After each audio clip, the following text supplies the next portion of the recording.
మన ఊర్లో ఇంటింటి సర్వే నిర్వహించేందుకు బూత్ లెవెల్ అధికారులు వస్తున్నారు. అందరికీ నమస్కారం. ఈయన బూత్ లెవెల్ ఆఫీసర్. భారత ఎన్నికల సంఘం ప్రత్యేక సమగ్ర సవరణ ఉద్దేశమేంటో సార్ చెబితేనే బాగుంటుంది. మిత్రులారా నమస్కారం. ప్రస్తుతం ఉన్న ఓటర్ల జాబితాలో అనేక మార్పులు చోటు చేసుకున్నాయి. ప్రజలు తరచుగా వలసలు వెళ్లడం వల్ల ఓటర్లు ఒకటి కంటే ఎక్కువ ప్రదేశాల్లో నమోదవడం, మరణించిన ఓటర్ల పేర్లను తొలగించకపోవడం వంటి సమస్యలు వచ్చాయి.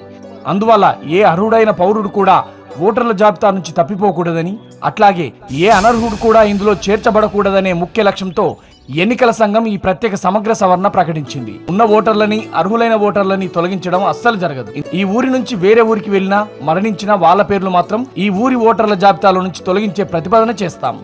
కాలం చేసినోళ్ళ ఓట్లు తీసుడంటే మరి ఉన్నోళ్ళు సుతమల్ల వివరాలు చెప్పాలనా?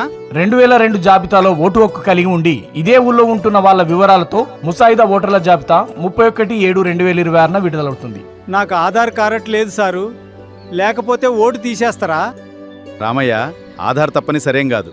ఇంకా ఇతర రుజువులంటే అవేందో బిఎల్ఓ సార్ చెప్తారు. ఎలక్షన్ కమిషన్ నిర్ధారించిన అవసరమైన పత్రాలు రుజువులుగా జత చేయాలి. ఇంకా సందేహాలుంటే బిఎల్ఓ గారిని అడిగి వివరాలు తెలుసుకుందాం. బాధ్యతాయుతమైన పౌరులమని ఆత్మసాక్షిగా నిరూపించుకుందాం. ఆదర్శ గ్రామంగా పేరు తెచ్చుకుందాం.